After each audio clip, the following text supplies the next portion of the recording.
Hello, everybody, and welcome to Raheen's Odyssey. And as you know, we have started a series of interviews, and today we have Christian. I really don't know how to pronounce the last name. So we're here with him, and he's a great person. So without further ado, let's get to know him. Please introduce yourself. Yeah, thank you very much for having me to tonight. I have to say, because I'm in Tokyo, you are in Pakistan, we have a little bit of time difference. How to pronounce my last name is very easy, actually. It's a typical German name, Schmitz. Schmitz is a last name. Yeah, I'm German. I have been in Japan for about 18 years in total. The first time I came to Japan 23 years ago. Exactly, actually, today is the 28th of March, and exactly on 28th of March, I arrived in Japan the first time, 1997, 23 years ago. It was a different world, and yeah, briefly introduce myself. So, like I said, I'm German. I'm living in Tokyo quite a long time. I had a corporate career with German multinational companies like Bayer, BASF. This is both chemicals. And I was especially in agrochemicals doing marketing and corporate strategy. Then I worked for Henkel, also a German company, similar to Unilever, for example. And I was in the cosmetics area doing marketing for hair care products. Then I joined a furniture company, a German furniture company, and I was a CEO for the Japanese market for about 5 years. And then after this, I founded my own company called Aventa, which is a boutique consulting firm offering companies market entry into the Japanese market on the one hand, and also helping Japanese companies to internationalize their business and doing a lot of special consulting projects. Also, I had started almost 8 years ago now investing into startup companies. And the first one was a social media venture for word of mouth recommendation for restaurants, shops, and travel. Yeah, this company we ran for about 3 years. We had also investors coming in, but then at a certain point of time, actually, we ran out of money, and we stopped it. Apart from this, I have in total invested in 5 different startups. So it's not a lot, but it's, and I always start at an early stage to invest. At the moment, what is also very interesting for Pakistan, I'm the third member and also investor in a company called Rice Exchange. So this is a digital, fully integrated trading platform using blockchain, and we help buyers and sellers worldwide to connect, to buy and sell rice. And we also integrate service providers like banks, shipping companies, insurance companies, and inspection companies.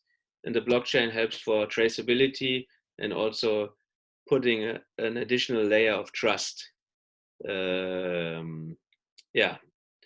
And then the Rice Exchange is one of the most important endeavors at the moment. We are just right now going live with a platform. And apart from this, there's a passion project which is called the PDIE, the Purpose-Driven Innovation Ecosystem. This is important now because we are talking about SDGs, Sustainable Development Goals, and we are focusing especially on sustainable and impactful innovations. And we are creating from Japan a global ecosystem. So at the moment we are 8 countries, and hopefully expanding quickly with hubs in different other countries to about 20 countries. Yeah. So it is very good that you explained everything about your professional life and what you Yes. did over the years. So because I am 12 and I'm a kid, so I would first want to know about your childhood. So how was your childhood, your early childhood? That's a good question. I was born in 1971. It's unbelievable, right? And so in the 70s, we didn't have computers, we didn't have smartphones, we nobody had a mobile phone, and I was living. We had a big garden, for example. School was happening in the mornings, and around 1 o'clock or something like this, we came home from school, and we either walked to the school or we took the bicycle. And after school, actually, in our garden there was a big apple tree, and my father and me, we built a tree house in this tree. And after school, I very often went onto the tree and I read a book, or I just enjoyed some time being in the tree with nature. And yeah, we did a lot of interesting things. There was a period of time when we discovered BMX bicycle. In a nearby park, we went with our BMX bicycles, and we built a small kind of jump uh, a ramp, and jumping over the ramp with bicycles. Later, it became skateboarding. We did a lot of sports. In my childhood, I did many different types of sports, like from gymnastics to basketball to table tennis and running and all these kind of things. Yeah, yeah, it's interesting to think back to the childhood, because I think that I had a um, very beautiful childhood. I was kind of blessed to have this kind of very fulfilled life in a kind of a German yeah German family, which was or so my family is not the richest family, but also not the poorest family. So it's basically an average family, but an average family in Germany is maybe relatively well off and can offer everything to the children, which is not possible in so many other places in the world. Yeah. So, do you miss that time, like in the childhood, sitting in that tree house, or reading the books, cycling to school? You miss any of those things? Yeah. Actually, nature was something very important. One thing with my father, we had a binocular, and we went. Sometimes we got up very early in the morning, and then we went into the forest for bird watching.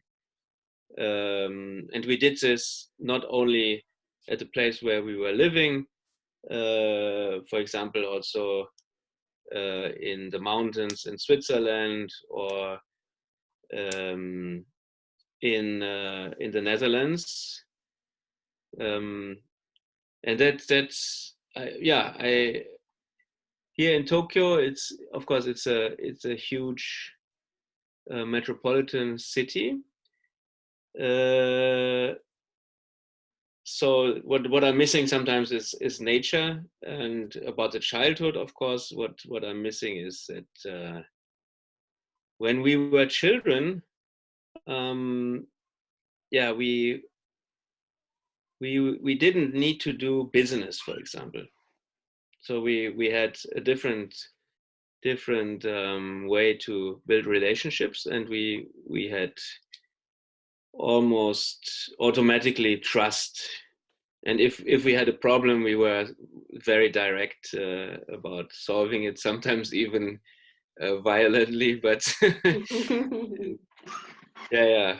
But children are pure-hearted, and they don't only think about making a profit or something like this. So um, in the adult world, um, a lot of the time people spend is actually around business and how to make a profit, how to make a deal, or something like this. So Yeah. if we're children, yeah. So that I also think is the reason I asked this question, like one of the first questions, is because you just get in that state of mind. You just start thinking about what happened in those days, and you start, you automatically start smiling on maybe the silly things that you did and how naughty or shy you were. So it all depends on uh, what kind of a childhood that you had, because every person's childhood really really affects who they become. So I am still a child, so maybe when I grow up a bit I could think of my childhood, but my early childhood was so interesting. So you told about Germany because you were born and raised in Germany. So what do you Yeah, think about Japan and its culture? you mean in terms of childhood for Japanese children, or what or in general?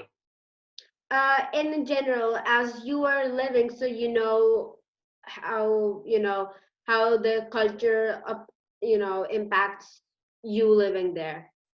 Mm, okay, yeah. Japanese culture is a very sophisticated and deep culture. It starts, for example, with a language. So there are different types of languages depending on whom you speak to. You actually change the style of your language. Um, there is a general politeness, and people are, yeah, very nice and not aggressive. We have a very sophisticated culture around the cuisine. The Japanese cuisine is maybe one of the best in the world. It's very many different dishes and very much creativity actually.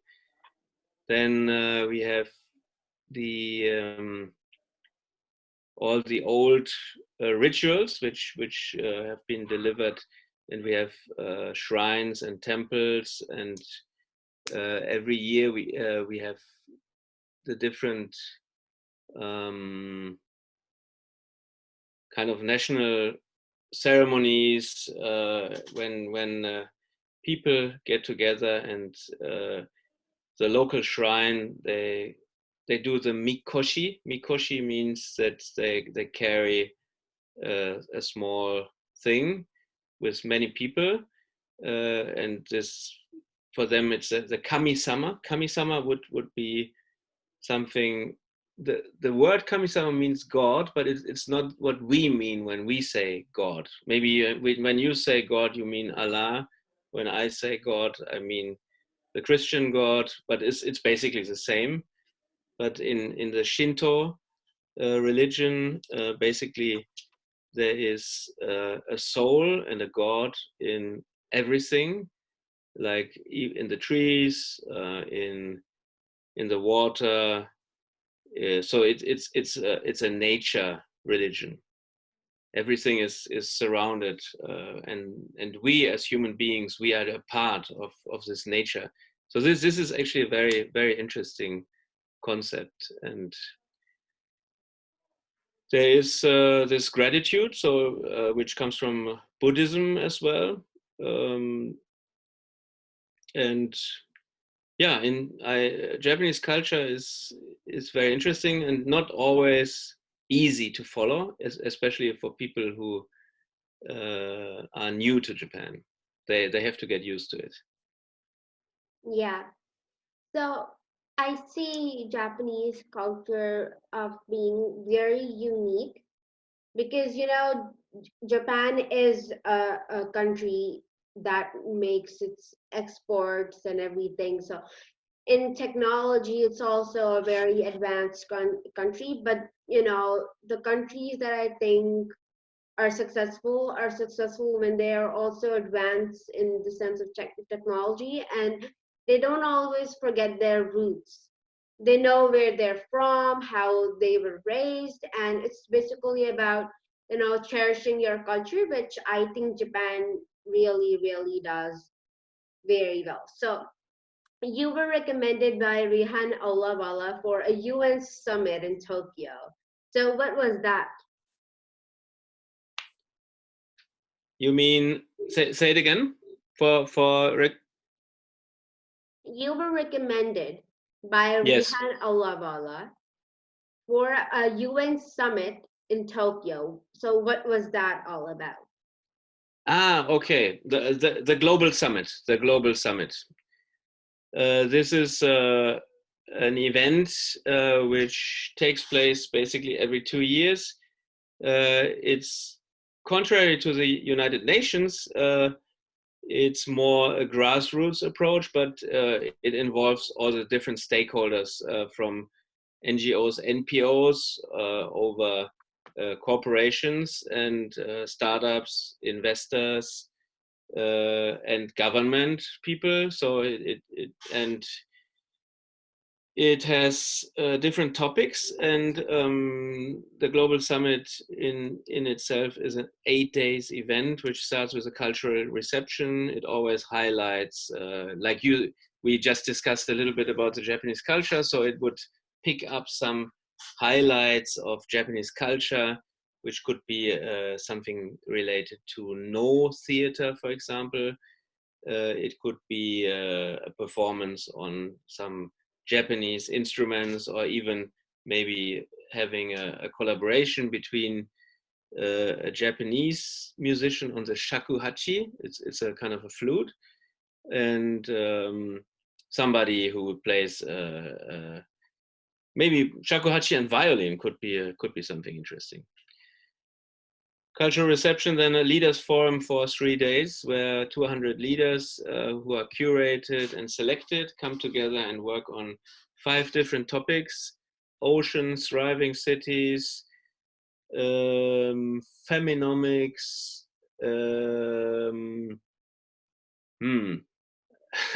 I always forget some of the topics, but yeah, at the moment we have this coronavirus crisis, and it is not clear if and how this global summit will happen, because the Olympic Games have been postponed to 2021. And originally, the intention was to have the global summit right after the Olympics. So the Olympics would have ended on August 9th, And August 10 was the day for the cultural reception for the global summit. And then it would have been 10 to 17. On the last day, there would have been the Impact Investment Symposium, where, so from the Leaders Forum, ideas would be developed and solutions would be developed. And these solutions would be, the champions would be chosen, and they would do a hackathon, a 2 days hackathon, 48 hours. And the ideas and prototypes created in the hackathon would go into the global pitch, which would be the final thing in the investment symposium. And at the same time, when the hackathon happens, there would be the public part of the global summit, the future fair. The future fair is open to the public, is the most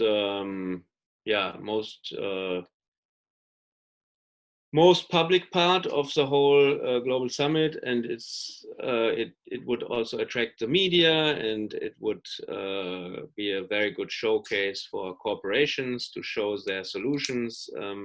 We would have this kind of SDGs lounge in the middle of it, and it's an inclusive event, so we intend to have whole families visiting this kind of future fair. We would have a play corner for children, so that the adults can actually leave their children there, and then the adults can walk around and look at the innovations and the future ideas. And there's also entertainment, and there's food, of course, and food from different countries. So that's 8 days event: Leaders Forum, hackathon, future fair, investment symposium, and the cultural reception in the beginning. So it's quite a complex and quite a complex event, and quite an effort also to put it together. Yes, But I mean, everything takes effort to put together, and even that's that big, of course, would take a lot of effort. So yes, you told me that you were an investor and you invested in 5 startups. So how is it being an investor? Because when you're investing, you're basically investing your hard-earned money into something that might be the leading thing in the next maybe 1 or 2 years. yeah, that's yeah, how it is to be an investor. It's very exciting, of course. And if you invest money into something, you are aware that it's a 100% risk. So when you invest, you basically you think very well about the investment before you do it. And the heart, yeah, it's also very important, because what you invest in has to make sense and has to be meaningful from your point of view and from your perspective. So I generally want to invest in things. I have defined the 3 areas: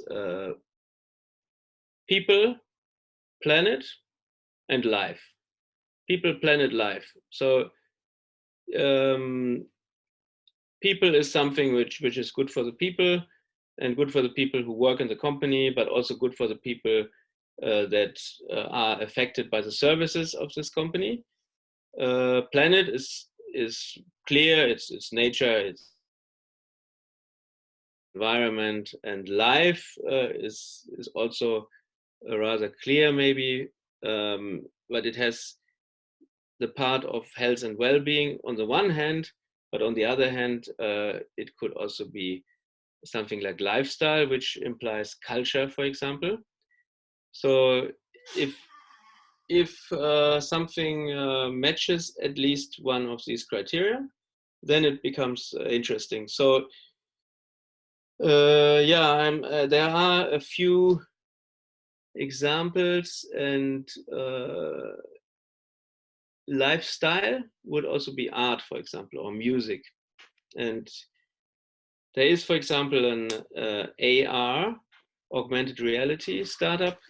And what they do is they created an augmented reality app for museums. So usually if you go to a museum, you can get an audio guide.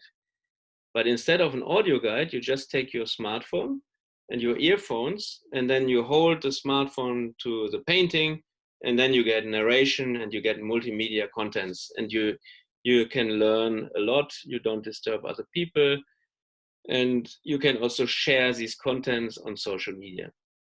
And the museum, for example, gets data about which of the paintings attracts most of the views and how long people actually stay at the painting, and so on. It's very interesting. It doesn't make a lot of profit, but it's really a very, very interesting project, for example. Yeah. So, because we are now almost to the end of our interview, so I Yes, would like if you could give a message to our audience. a message. Okay, so yeah, one message could be that especially in these times now that we have this kind of worldwide pandemic and crisis, and one very simple message: life is precious. So try to live the moment, try to be aware and conscious, and try to practice gratitude whenever you can. And yeah, do the best out of any situation. Yeah. That's what comes to my mind right now. Thank you so much, Christian Schmitz. Schmitz, yeah. Yes.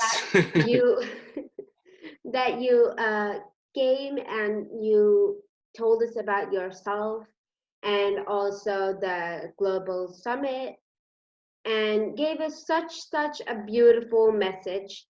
And so with that, I am so sad to say that this has come to an end. And we will come again with another person and another story. So goodbye.